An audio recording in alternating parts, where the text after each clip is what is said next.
शारीरिक स्वास्थ्य के साथ साथ हमारी मानसिक स्वास्थ्य का भी ध्यान देना बहुत ज़रूरी है, क्योंकि मानसिक स्वास्थ्य से ही शारीरिक स्वास्थ्य में सिम्टम आती है।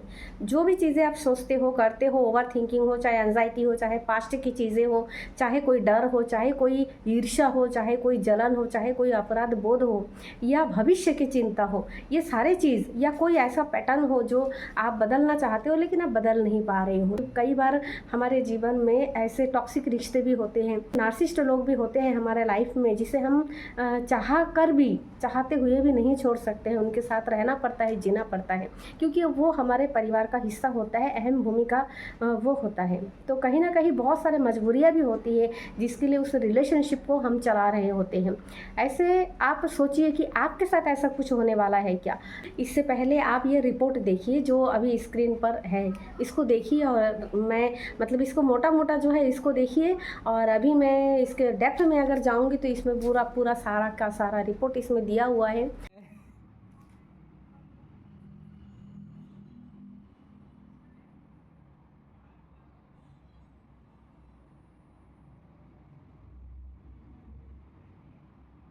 कहने का मतलब ये है कि इतना आत्महत्या क्यों क्यों इतने बच्चे, इतने सभी लोग इतना क्यों मजबूर हो रहे हैं, क्यों वो अपने आप को संभाल नहीं पा रहे हैं और क्यों उन पे ध्यान नहीं दिया जा रहा है। ऐसे परिवार में ही तो हो रहा है ना सारा चीज़। अभी हाल ही में रायपुर छत्तीसगढ़ में अगर रिपोर्ट देखा जाए, मतलब मार्च अप्रैल मई 3 महीने में कम से कम 18 सुसाइड हमारे इस इलाके में मैंने देखा है कि एक के बाद एक सुसाइड चला आ रहा है। शरीर के प्रॉब्लम को बाद में ध्यान देना, तुम पहले अपने मानसिक लेवल पे ध्यान दो, अपने दिमागी हालत पर ध्यान दो, अपनी मानसिक लेवल पर ध्यान दो। लोग विश्वास नहीं करते हैं। लोग जब बॉडी में जब कोई सिम्टम दिखती है, तबीयत खराब होती है तो डॉक्टर के पास चले जाते हैं। मैं हमेशा कहती हूँ कि सबसे पहला है आपकी मेंटल हेल्थ से ही सारा बीमारियों का सृष्टि वहाँ से होता है, जड़ ही वहाँ से होता है। सिम्टम तो बाद में आपको दिखता है तभी आप जाते हो डॉक्टर के पास, लेकिन उसके पहले यहाँ पे जो होता है ना, उसका असर ये बॉडी में जो हाल होता है, मैं उसका क्या ही बात कहूँ आपका, इसका असर पूरा बॉडी में होता है।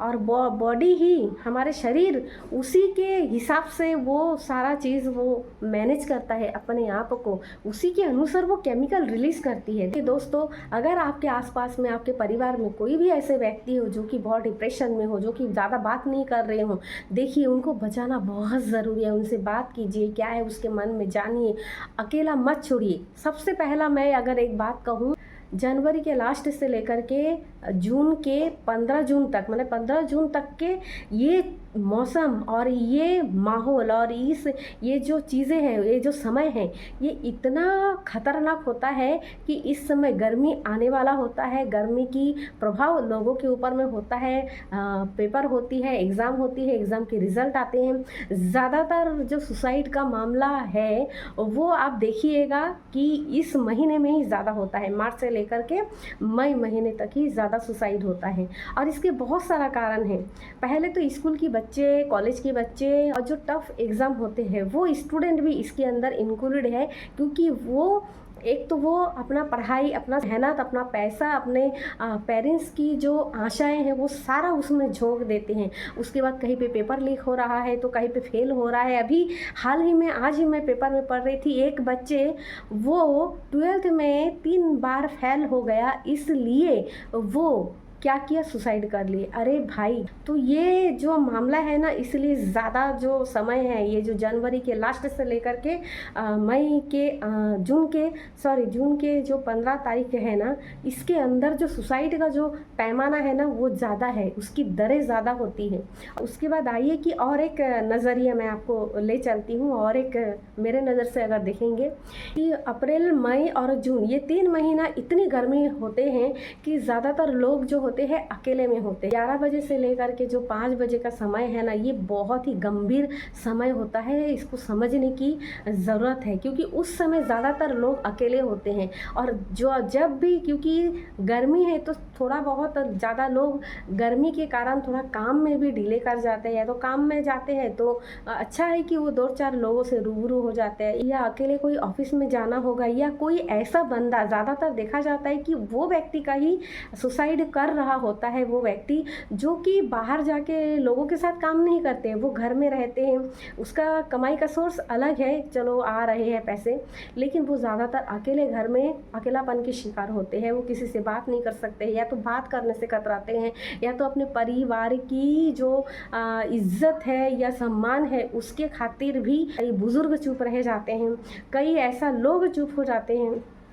अभी मैंने इसमें ही एक और मैंने खबर आज के पेपर में और एक खबर पढ़ी कि एक दंपत्ति जो कि अच्छा खासा पैसे है उनके पास, 30 साल की नौकरी है, वो बुज़ुर्ग जो है वो इसलिए सुसाइड किया क्योंकि उनके बीवी नहीं है, उनके बच्चे नहीं हैं, जीने की कोई वजह नहीं है, और बहुत दिनों तक वो अपने घर में अकेला महसूस कर रहा था। अपने पत्नी और अपने बच्चे की गम को भुला नहीं पा रहे थे, और धीरे धीरे वो इतनी भारी हो गए, इतनी उसके वो इतने हेजिटेट हो गए कि वो खुद सुसाइड कर लिए। तो ऐसे अनजाने ऐसी स्टोरी आपको मिलेगा, मैं देखकर भी मैं हैरान हो जाती हूँ। तो मेरा अब मैं कहती हूँ कि इसके सलूशन क्या है।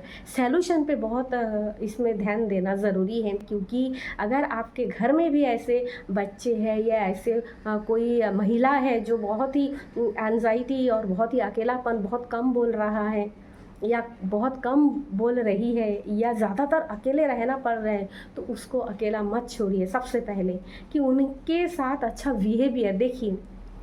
बाहर के लोगों से परिवार का कोई मतलब नहीं है। बाहर के लोग तो बस बाहर के लोगों से परिवार का कोई इफ़ेक्ट नहीं होता है, क्योंकि वो अंदर वाले को भी, परिवार वालों को भी पता है कि बाहर के लोग हैं।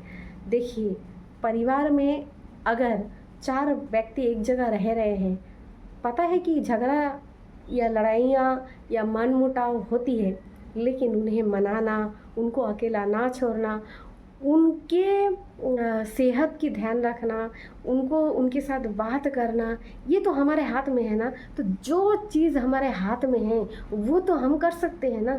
जो चीज़ हमारे हाथ में नहीं है, जैसे पड़ोसी है, दूसरे पड़ोसी हैं, या हमारे मोहल्ला है या समाज है, वो ज़्यादा देर तक अगर कोई आपके घर में जाके अगर कोई दिखाई ना दे तो उसके साथ में जाके बात कीजिए, क्योंकि परिवार का साथ किसी भी व्यक्ति को जीने के लिए एक आशा बन सकती है, एक उम्मीद का किरण होता है। इसलिए अगर आपके परिवार में कोई ऐसे व्यक्ति हो जो कि ये चीज़ से वो गुजर रहा हो, तो उसका साथ दीजिए, उसके साथ बात कीजिए, उसे हिम्मत बांधिए। दुनिया में बहुत सारे प्रॉब्लम हैं, लेकिन हर प्रॉब्लम का सलूशन सुसाइड नहीं होता। उनके साथ लगातार बात कीजिए, उसको मोटिवेट करिए, उनको मोटिवेट रखने के लिए अच्छा वीडियो दिखाइए ताकि उसका माइंड डाइवर्ट हो। दूसरी बात, अगर आपके फैमिली में या आपके दोस्त अगर ऐसे सिचुएशन से, बहुत गंभीर समस्या से गुजर रही हो मानसिक लेवल पर, तो उन्हें सबसे पहले तो आप बात करेंगे, वो तो है ही, उनको अकेला मत छोड़िए और उनको घुमाने के लिए ले जाइए, बाहर ले जाइए, बाहर के माहौल में थोड़ा सा ऐसे नेचर में ले जाइए जहाँ पे पानी हो, अच्छा हरा भरा चारों तरफ पहाड़ वगैरह हो, है ना। थोड़ा सा ले जाइए उसे शांत जगह में, उनका माइंड डाइवर्ट हो जाएगा और वो सीधा उनको थोड़ा अच्छा लगेगा, माइंड शिफ्ट हो जाएगा। ये हो गई। तीसरी बात ये है कि उसके साथ अच्छे से बात करिए, उन्हें हिम्मत ये दीजिए कि हाँ, कुछ भी सिचुएशन हो, आपके बच्चे के साथ भी, अगर आपके बच्चे फेल हो रहे हैं, अगर आपके बच्चे कोई भी चीज़ में सफल नहीं हो रहे हैं, ना असफल हो रहे हैं, बार बार आप कोशिश कर रहे हो कि वो सफल बने, पैसा लगा रहे हो, सब कुछ लगा रहे हो, आप अपना मम्मी पापा हो के भी, लेकिन अगर बच्चा नहीं कर पा रहे हैं, तो आप एक बात सोचिए ना, क्या बच्चे की ज़िंदगी यानी किसी की ज़िंदगी से ज़्यादा वो चीज़ है क्या? नहीं है।